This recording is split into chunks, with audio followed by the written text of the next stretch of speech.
Good afternoon. I'm told it's time to start again. I'm Bill Propp. I am one of the professors at UCSD in the Judaic Studies program and the Department of History.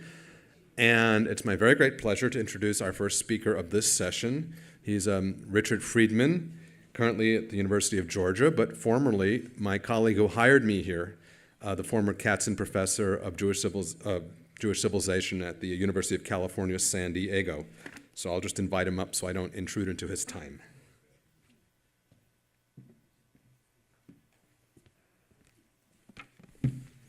It's been a long day. I'm just going to tell jokes.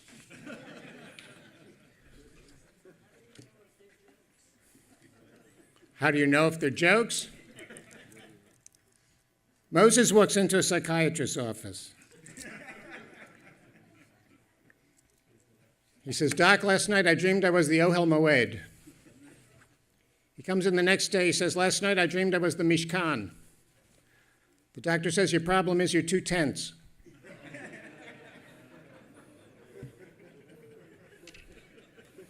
Will some of you explain that to the people next to you?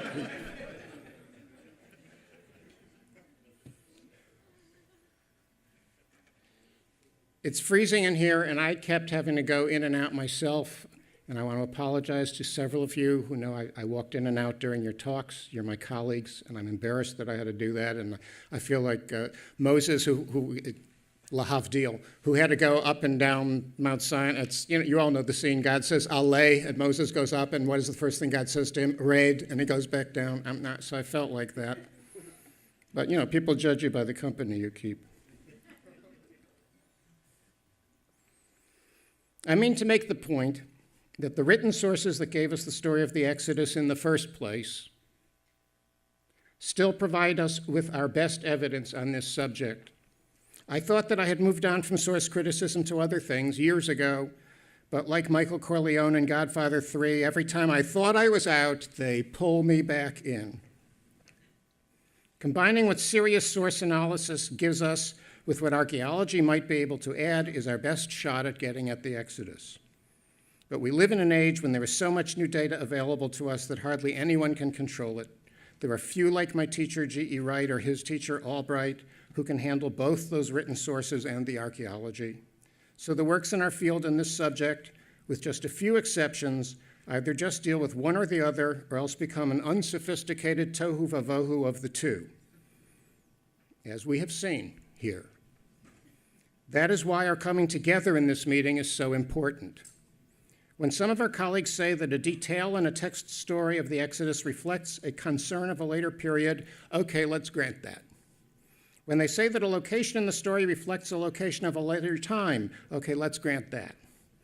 But these have nothing to do with whether the story is based on something that happened. They only shed light on the way in which the authors wrote their version of the story of what happened, or maybe even just on what details or locations some editors added or modified. So they don't tell us when the story was written. Did a couple of you who spoke today hear that? Some say we've combed the Sinai and haven't found physical evidence, but even if we grant that too, what on earth makes them think that people traveling from Egypt to Israel 3,200 years ago would have left anything that we would find now? A piece of petrified wood with Moshe Ohev Tzipora carved in it? Oh, but they're looking for evidence of a great mass of people. My friends Yisrael and Neil correctly introduced their discussion with the heading, "Was a mass exodus even possible in the time of Ramses II?" But our oldest sources of this, the Song of the Sea and J, the Song of the Sea is our oldest source on this. There seemed to be some misunderstanding about that earlier. And our second oldest is J. Don't give any numbers. There is no mass of millions in their Exodus stories. I'll get to E a little later. And few of us who do the scholarship on early Israel, whatever our models, imagine that the whole of Israel experienced the Exodus. We get that the list of numbers with 600,000 males from all of Israel's tribes might, just might, have been added to the original story. Where do the big specific numbers appear? In the source known as P, which is at best the fourth version of the story to be written. Yisrael and Neal wrote that even if the number is exaggerated, quote, the text describes the survival of a great number of people under the most challenging conditions. Some archaeological traces of their generation-long wandering in the Sinai should be apparent.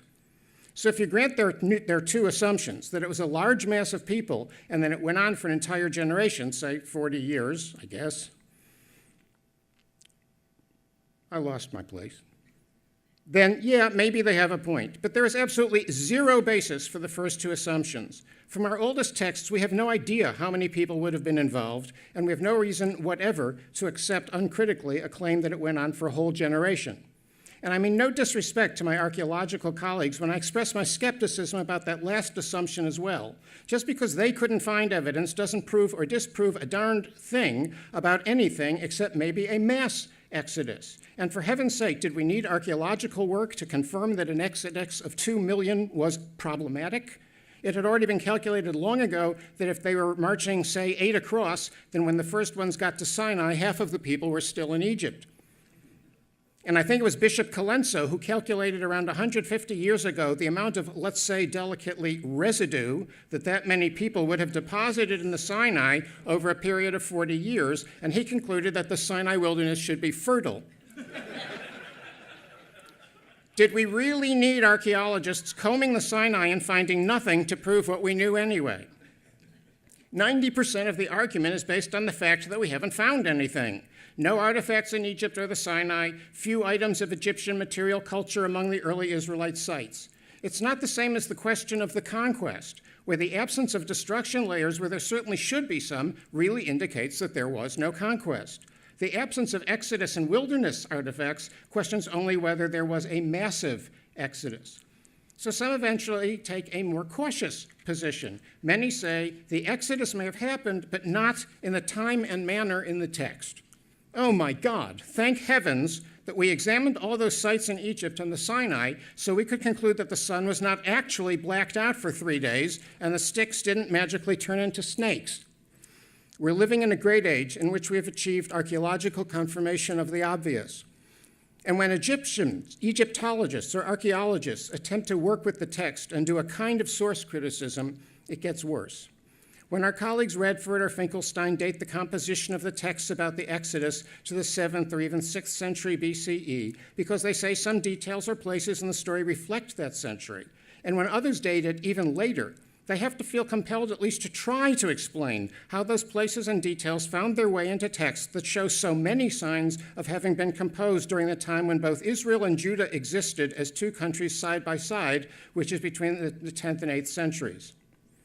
And when Redford and others even say that our lengthy and detailed account of Moses and all his roles is late, either exilic or post-exilic, they likewise have to at least mention the fact that those accounts are in sources written in classical pre-exilic Hebrew. What this shows is that to do this seriously, we have to pay attention to the sources and to know as much as possible about who wrote which ones, when, and why, or to put it in a familiar phrase, we need to know who wrote the Bible. Somebody should write. So here is a scenario based on the sources themselves. The earliest prose sources are J and E. I'm not referring today to recent models that claim that J and E are very late sources, exilic, Persian, Hellenistic, or supplementary sources, or that they're not even two separate sources, or that they're not continuous sources at all, because those models are poorly defended and, to my mind, indefensible.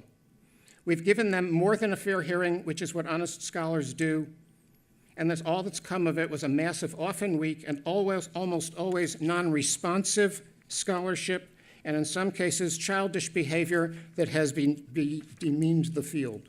So let me say, as a Wiederaufnahme, the earliest prose sources are J and E. And what was the first best-known piece of evidence that identified the existence of these two sources? God's name. People who don't know better still keep referring to this as a problem of, quote, the names of God. That's their first mistake. The evidence was never that God has different names in different sources. It was that sources give different pictures of when God's name, Yahweh, was revealed. In ENP, the name Yahweh is first revealed to Moses and not known to humans before that. So in E and P, God is called Elohim or El Shaddai consistently until he reveals that his name is Yahweh to Moses, and after that he is referred to by this name as well as by Elohim. But in J, the name Yahweh is known from the beginning. It is first used by Eve.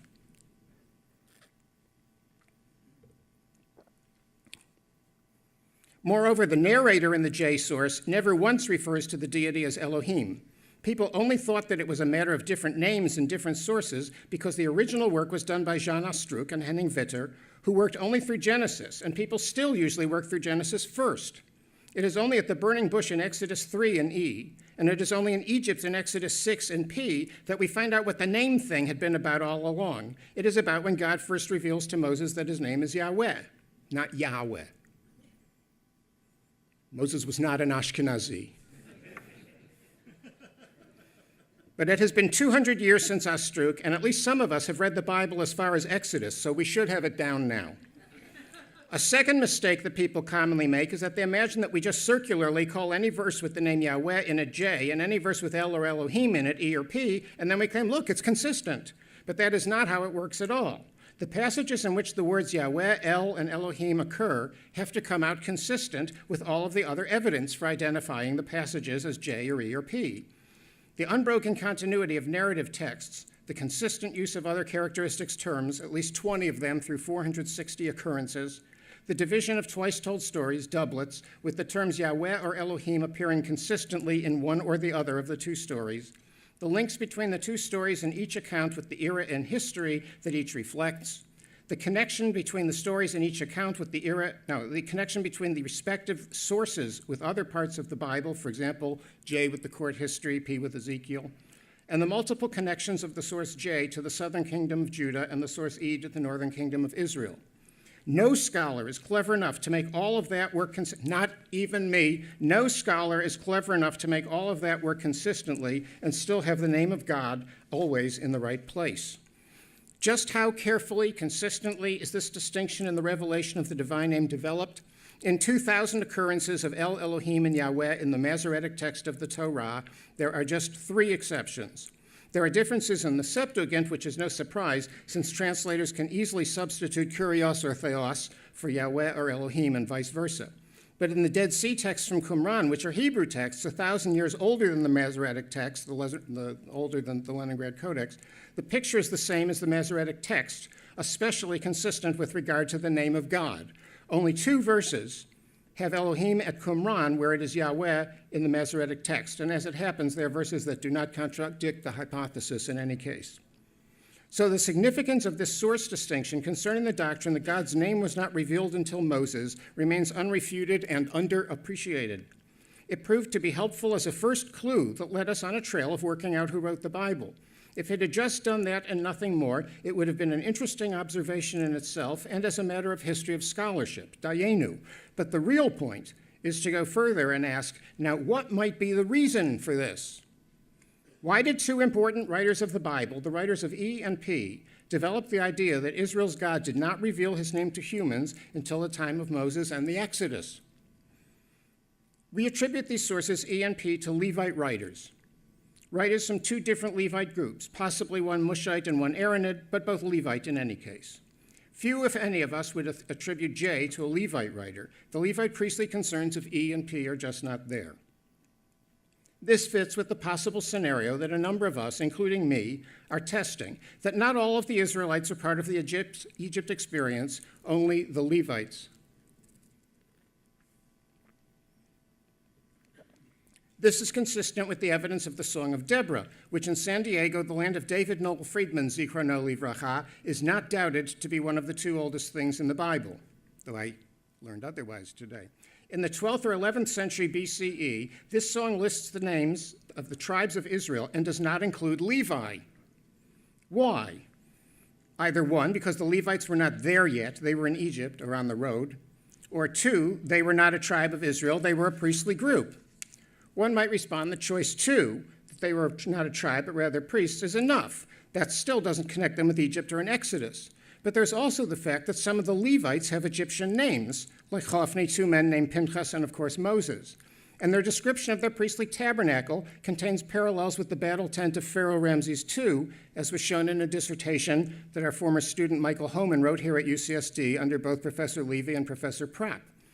Also, it is the three sources that come from the Levites, E, P, and D, that tell the story of the plagues and Exodus from Egypt. In both my identification of the sources and Professor Propp's, at which we arrived independently, though we're friends, these accounts in Exodus are from E and P. J, meanwhile, jumps from Moses saying, "Let my people go," to the event at the Red Sea. Who knows what story, if any, came between? J rather spends far more space on the era of the patriarchs, that is, the pre-Egypt period, while E spends far more on the era of Moses, and P spends so much on that Mosaic era and so little on the pre-Egypt patriarchal era that Frank Cross drew the conclusion that P was not a narrative source. I never agreed with my teacher, Professor Cross, on that point, but I understand why, again, opening the Bible first to Genesis, even a superior scholar would see a sparse narrative from P and conclude that this was not a full narrative source. But everything changes in P when that source gets to Egypt, where there is plenty of narrative. It is the Levites who had the Egypt connections, reflected in their names, their architecture, and the history and holidays that they taught their people. They taught them to practice circumcision, as was practiced in Egypt, which is required only in the Levite priestly covenant with Abraham in Genesis 17 and in the Levite priestly law in Leviticus 12. They use the metaphor of circumcision of the heart, which is found in Leviticus and in Deuteronomy and the Levite prophets Jeremiah and Ezekiel, and they use the metaphor of Moses' uncircumcised lips, and Jeremiah adds the metaphor of uncircumcised ears. All 11 of these references appear only in these Levite sources. The non-Levite source, J, meanwhile knows nothing about circumcision except to say that Zipporah once did something to somebody for some reason at a Malone on the way to Egypt. And so for those who argue that if there had been an Exodus, then there should be more signs of Egyptian material culture in early Israel, that argument too has substance only if we're still stuck back at the 2 million number and all of Israel participating in the Exodus. If it was just the Levites, the Egyptian cultural influences are present.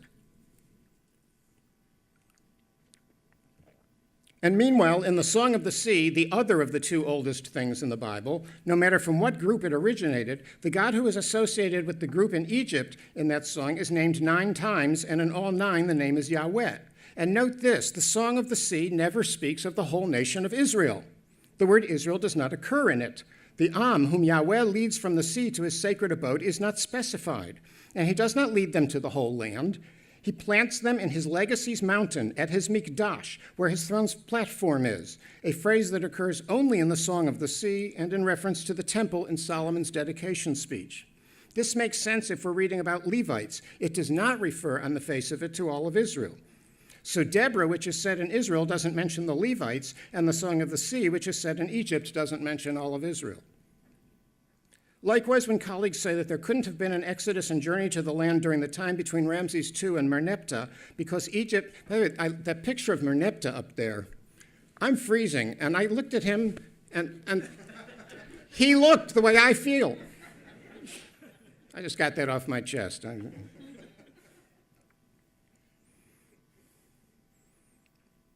Want to hear a song? J and E and P and D wrote the Bible. See, in Germany, you can't sing that song.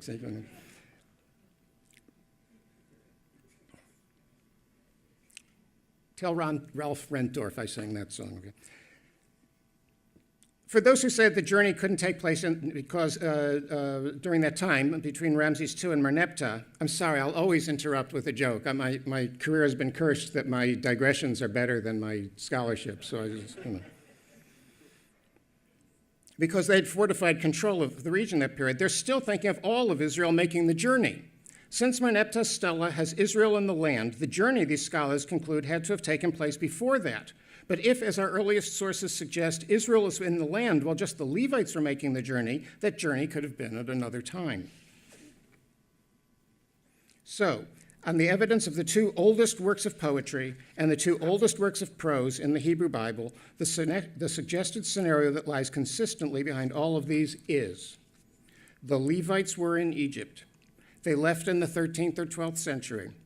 They came to worship a god named Yahweh, possibly under the influence of a Midianite religious connection, which J and E reported, and P did everything possible to undermine, leaving out Moses' stay in Midian, reporting that Moses ordered the destruction of the Midianites and especially the execution of their women. And how did he explain that to Zipporah? Or possibly these Levites came to it themselves. They arrived in the land where they found Israelite tribes with whom they felt kinship or with whom they chose to connect because of their political and military status. The Israelite tribes already had territories and weren't about to give up any of their land to these newcomers, kinship or not. These Levites were not people to whom one said no. The stories about them in 4 different sources connect them with violence. Levi is one of the 2 brothers who massacre the men of Shechem and Jay. Levi is cursed for his violence in Jacob's deathbed testament, which incidentally is possibly the 3rd oldest thing in the Bible. The Levites massacre the people who are associated with the golden calf in E, and the blessing of Moses, Deuteronomy 33, which incidentally is also one of those oldest things in the Bible, asks God to, quote, pierce Levi's adversaries' hips and those who hate him so they won't get up. You don't mess with the Levites. So a compact is reached. Already? Okay, I'm in trouble. You're all in trouble. I'm going to finish this. So a compact is reached. The Levites have no tribal territory, but they get a few cities and 10% of the Israelite tribe's produce. And then this is set in the context of religion. The Levites collect their 10% in their role as the priests and teachers of Israel. But priests of what God? El is their chief god of the land. So is it to be El or Yahweh? Israel had options. They could have chosen to worship both. They could have chosen one or the other. They could have said that El is Yahweh's father or his son. But they chose none of these. They said El is Yahweh. He was always Yahweh, but the Israelites in the land had not known his name because he didn't reveal his name until there were these Levites who came from Egypt to Israel. He revealed it to his greatest prophet, their leader Moses. The Levite sources E and P mentioned this story as a crucial development in their history, but the author of the J source, who was living in the same period, the 10th to 8th century, long after the acceptance of Yahweh as the proper name of God, and who was not a Levite priest, couldn't care less about when it started, and so just told the story without including that transition.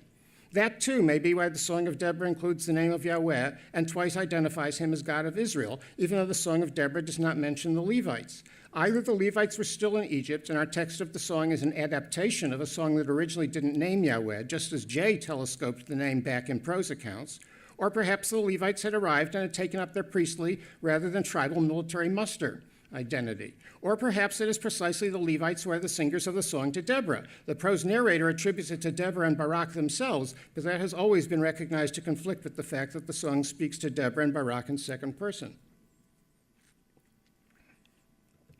In any case, the Levites' roles as teachers is noted in the blessing of Moses. It says, they'll teach your judgments to Jacob and your Torah to Israel. And the priestly source retains it. According to P, the role of priests is to teach, lehorot, what God spoke through Moses. And the Levites, as the teachers of the religion, taught everyone about the wonderful, miraculous departure from Egypt. And within relatively few generations, they had everyone growing up with the story and sharing in it. They wrote it in what became the book of Exodus. There, the Levite author of E wrote, and it will be when your child will ask you tomorrow, saying, what is this? That you'll say to him, with strength of hand, Yahweh brought us out from Egypt, from a house of slaves. They wrote in Deuteronomy, another Levite source, when your child will ask you tomorrow, saying, what are the testimonies and the laws and the judgments that Yahweh our God commanded you? Then you shall say to your child, we were slaves to Pharaoh in Egypt, and Yahweh brought us out from Egypt with a strong hand, and Yahweh put great and harsh signs and wonders in Egypt at Pharaoh and all of his household before our eyes, and he brought us out from there in order to bring us, to give us the land that he swore to our fathers. They taught the people that they had to take from the first all fruit of their legacy and set it before their God and share their bounty with the Levites. And when they would do the ceremony, the people, you know what they had to say. My father was a wandering Aramaean, and he brought us out. And they taught the people these things called the 10 Commandments. And the premise that preceded all of them was, I am Yahweh your God who brought you out from the land of Egypt from a house of slaves. How long did the Levites have to teach these doctrines and these practices? 1 generation, 2, 3, before all the children in Israel grew up with them, accepting them as their own history and legacy. When your child asks what it's all about, you're to say, Yahweh brought us out from Egypt. Our colleague Ron Hendel has compared this to the widespread observance of Thanksgiving by Americans. Not many of us are descended from Pilgrims or Native Americans, but most of us have come to participate in some way in the event, especially Black Friday. The specific event, the first... Take that off my time. The first Thanksgiving dinner in the story may not even be factual, but its historical background is. But the acceptance of the doctrine that all of Israel, and not just a small portion of it, had come from Egypt, required two more corollaries. First, it meant that the group who had experienced the slavery and exodus had to have been much larger. So at least 2 centuries after such an arrival of Levites would have occurred, the Levite e-source had the Pharaoh say, they are more numerous and powerful than we. And it added, the more they degraded it, the more it increased and the more it expanded. And it added, and the people increased and they became very powerful. And by the end of the plagues, it concluded the men, apart from the infants, were about 600,000. That opened the door for another Levite priestly source, P, after another century or two had passed, to include a census and get the number up to 603,550 adult males, from which they derived a total of some 2 million, whom our archaeological colleagues have been laboring in vain to find. And the second corollary of the acceptance that all of Israel, and not just a small portion of it, had come from Egypt, was that it opened a question of how they had all come to be living all over the land. That could be what prompted both the priestly Levites and the author of the non-Levite sources of the book of Joshua to imagine that there had to have been a great conquest, when so much of our archaeological evidence indicates that no such arrival of conquering masses ever took place. And our earliest source, the Song of the Sea, doesn't mention it. I have no doubt that these 2 main sources of the book of Joshua are J and P. But even for those who persist in denying this, against all the evidence, one must at least acknowledge that one of these is a Levite priestly source, and one is a source that does not show signs of coming from a priestly author, and both have passed through the hands of a Deuteronomistic editor who is from a Levite priestly group as well. That is, once the doctrine that all of Israel had come from Egyptian slavery and an exodus was accepted, all the authors, lay or Levite, signed on to the story of the conquest. And the non-Levite source, which I identify as J, which had no law of circumcision, introduced the idea that Joshua circumcised all of Israel in preparation for that conquest. They needed the mass numbers, they needed the conquest, and they needed circumcision. The evidence that there was no conquest argues against the historicity of a mass exodus, but it is consistent with this entire picture of an exodus of a smaller group who then transformed and taught it as the experience and heritage of all Israel. Last few sentences. So the model is, there was an exodus. There was not a conquest. There was an introduction and merger of Yahweh, the God of the Exodus experience, with El, the God of the Israelite experience in Canaan. That merger had to have been, a crucial step among the steps of the formation of monotheism. Whether you think that that ultimate formation was a Hezekiah and Josianic exilic earlier or later, it is hard to see how it would have happened if Yahweh and El had long been 2 distinct gods of Israel. If there was an exodus, it was necessarily small in numbers. Does it really ruin your day if the exodus was historical, but not all of the Israelites were in it? It was more than an escape or even a liberation. It was, unknown to the people who experienced it, a necessary component of a historical development whose consequences we are still laboring to judge.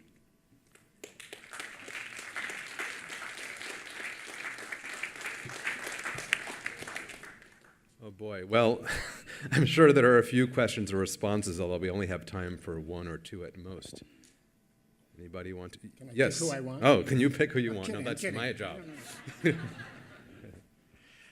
Gary Rensburg. Dick, thank you. That was just wonderful, the way you laid it all out so clearly. In the middle of your prose, I believe I caught notice of certain holidays from Egypt that the Levites brought into Israel as well. Could you be more explicit? Yeah, I didn't have time to, What, can you tell me what you're talking about specifically?